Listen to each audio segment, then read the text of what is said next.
بسم الله الرحمن الرحيم الحمد لله رب العالمين أشهد أن لا إله إلا الله وحده لا شريك له وأشهد أن سيدنا ومولانا محمدا عبده ورسوله أما بعد فأعوذ بالله من الشيطان الرجيم بسم الله الرحمن الرحيم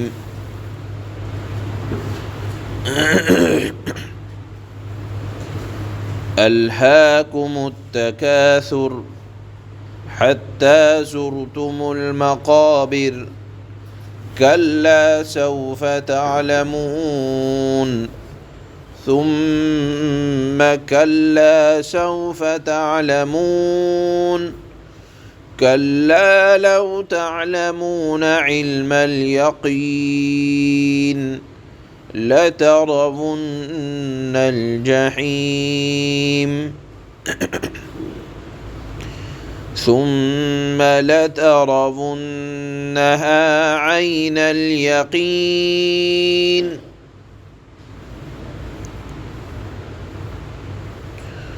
ثم لتسألن يومئذ عن النعيم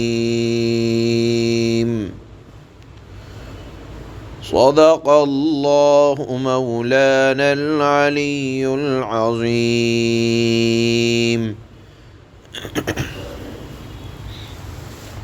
یہ سورۃ التکاثر ہے۔ تکاثر کے معنی آتے ہیں ایک دوسرے سے کثرت پر فخر کرنا۔ یہ سورت اپنے مضامین کے اعتبار سے بڑی جامع سورت ہے، اور اسی سورت کے بارے میں رسول اللہ صلی اللہ علیہ وسلم کی ایک حدیث ہے۔ آپ نے فرمایا، کیا تم میں سے کسی میں یہ طاقت نہیں ہے کہ 1000 آیات روزانہ پڑھ لیا کریں؟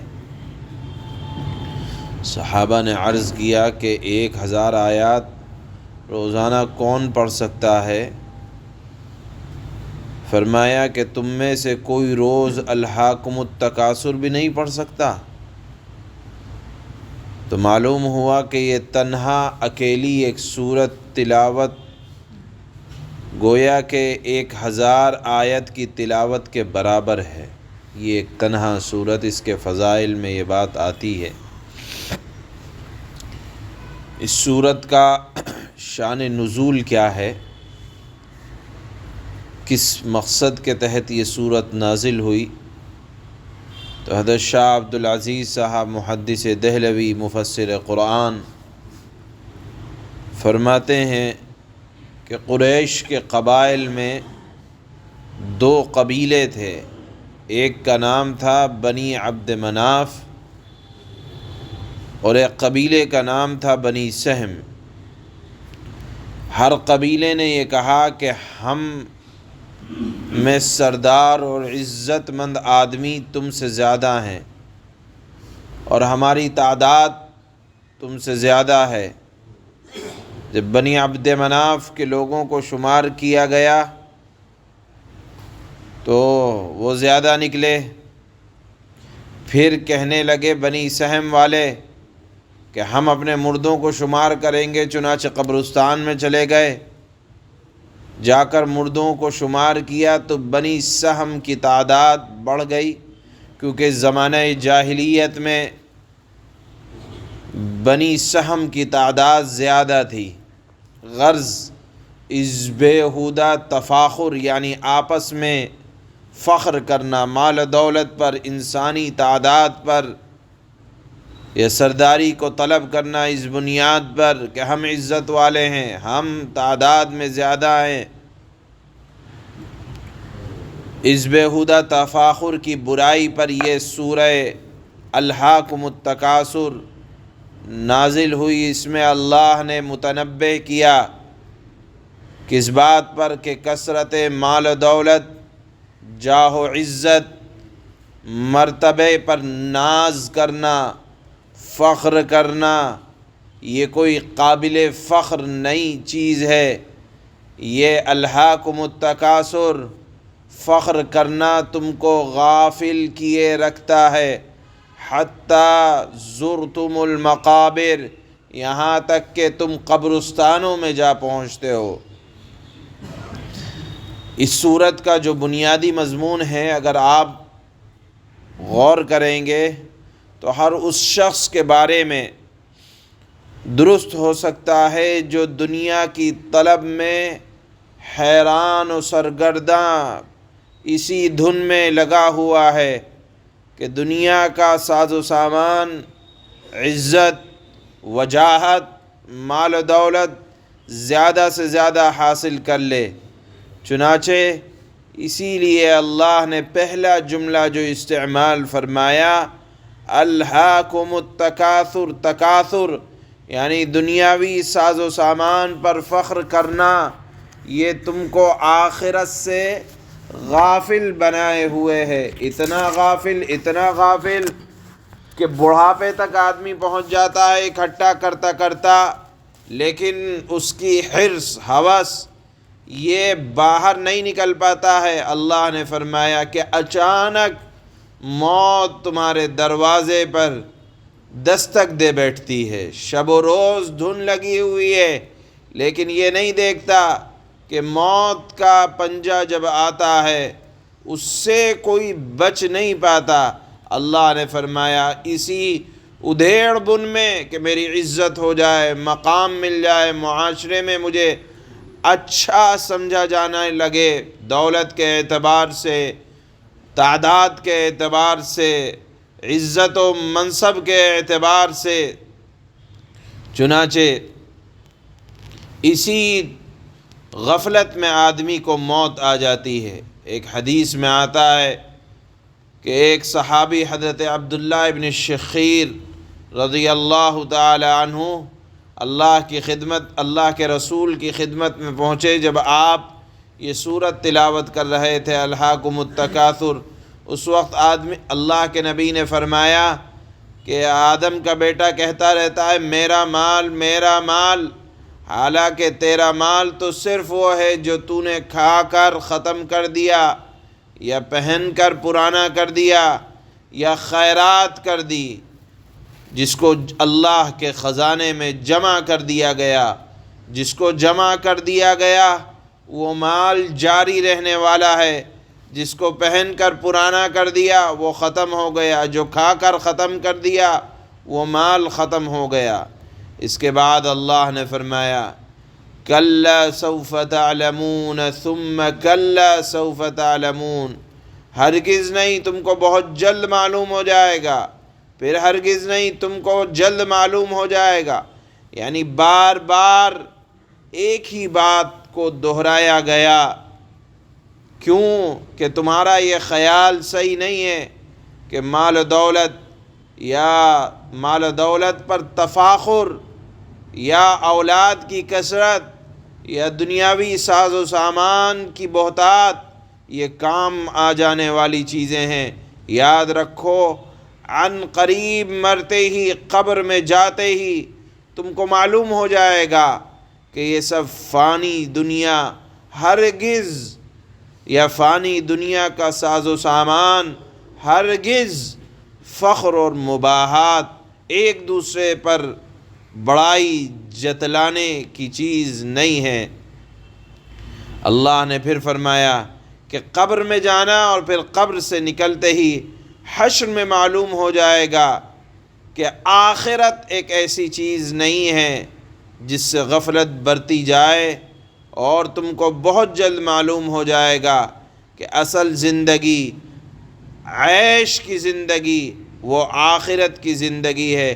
صحابہ نے، اللہ کے نبی نے فرمایا تھا اللہم لا عیش الا عیش الآخرہ، کہ عیش اگر ملنی ہے اے اللہ آخرت کی عیش ملے، کہ وہ عیش ہے جس کو عیش کہا جائے۔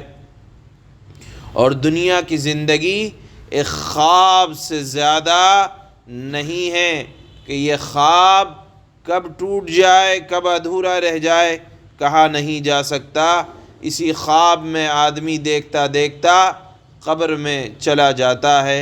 اللہ نے فرمایا کَلَّا لَوْ تَعْلَمُونَ عِلْمَ الْيَقِينَ، ہرگز نہیں، اگر تم یقینی طور پر اس بات کو جان لیتے تو پھر تم اے لوگوں متوجہ کیا، اللہ فرماتے ہیں تم کو متوجہ کیا جاتا ہے کہ دنیا کا ساز و سامان یقینی طور پر سن لو، یقینی طور پر کوئی قابل فخر اور توجہ کی چیز نہیں ہے کہ جس سے آخرت کا انکار کیا جا سکے اور دنیا کو غفلت کے ساتھ گزارا جا سکے۔ یہاں ایک بات سمجھ لینا چاہیے، جائز مال کا کمانا یہ یا ضرورت کے بقدر دنیا کا حصول یا اس کے لیے محنت کرنا یہ کوئی بری بات نہیں ہے۔ جہاں بھی اللہ نے مال کی مذمت بیان فرمائی ہے، وہی مال جو آدمی کو فخر و مباحات یا اس کے حصول کے لیے آدمی اللہ کا حقوق یا بندوں کے حقوق کو دبائے، وہ مال برا ہے، اور البتہ وہ مال جو ضرورت کے بقدر حاصل کیا جائے یا اس نیت سے حاصل کیا جائے کہ میرے اولاد کی، میرے گھر والوں کی مجھ پر کچھ ذمہ داریاں ہیں یا مجھ پر معاشرے کی ذمہ داری ہے، تو یاد رکھنا چاہیے یہ مال کمانا برا نہیں ہے، بلکہ عین ثواب اور عین عبادت کے اندر داخل ہے، اگر نیت صحیح ہو۔ دو شرطیں ہوتی ہیں مال کے کمانے کے لیے، اگر نیت صحیح ہو اور عمل صالح کا ارادہ ہو کہ یہ مال بہت سے خیر کے کام میں آئے گا اور آخرت کی سعادتیں حاصل کرنے کا ذریعہ بنے گا، تو یہ مال شوق سے کمایا جائے، اور شریعت اسلامیہ میں اس کو کمانے کو نہایت پسندیدہ قرار دیا۔ خود رسول اللہ نے فرمایا کہ التاجر الصدوق مع النبیین والصدیقین والشہداء والصالحین، امانت دار تاجر، سچا تاجر، اس کا شمار نبیوں کے ساتھ، صدیقین کے ساتھ، شہداء اور صلحاء کے ساتھ ہوگا۔ لہذا یہاں جس مال کی برائی بیان کی جا رہی ہے وہ مال وہی ہے جو غفلت کے ساتھ دماغ کے اندر تکبر کو پیدا کر دے یا آخرت سے غافل بنا دے۔ اس مال کمانے کی، اس مال پر فخر کرنے کی یہاں برائی بیان کی جا رہی ہے۔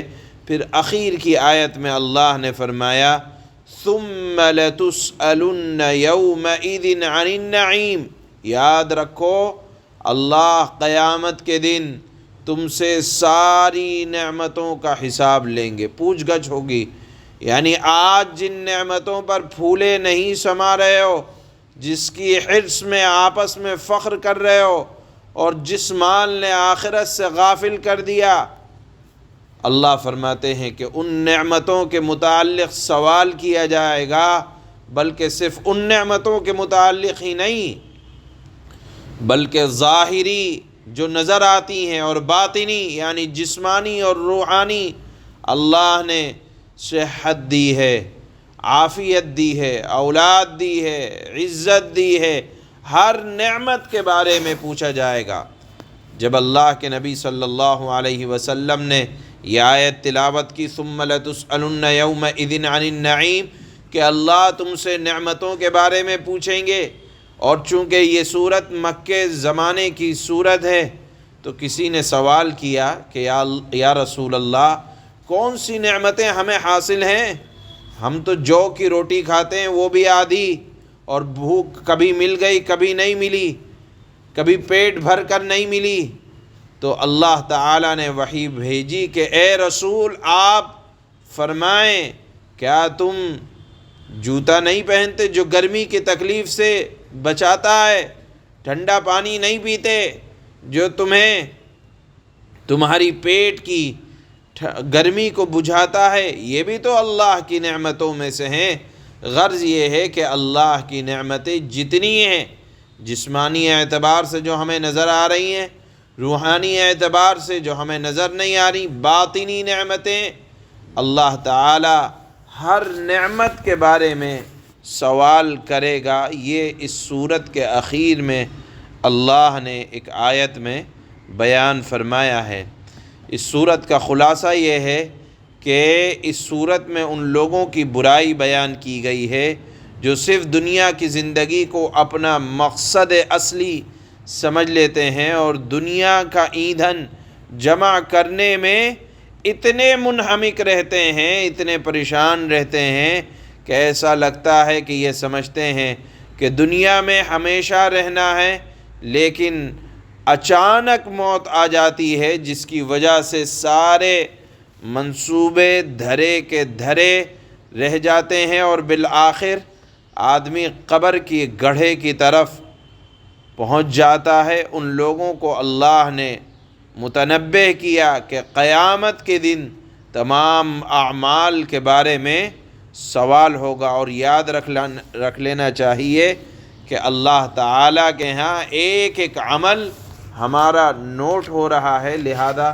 ہر وہ عمل کرنا چاہیے جو اللہ کی رضا کا سبب ہو۔ مال بھی اگر کمایا جا رہا ہے تو اللہ کی رضا کے لیے کمانا چاہیے، تو کوئی برائی نہیں ہے۔ چنانچہ اللہ فرماتے ہیں بسم اللہ الرحمن الرحیم، شروع اس اللہ کے نام سے جو سب پر مہربان ہے، بہت مہربان ہے۔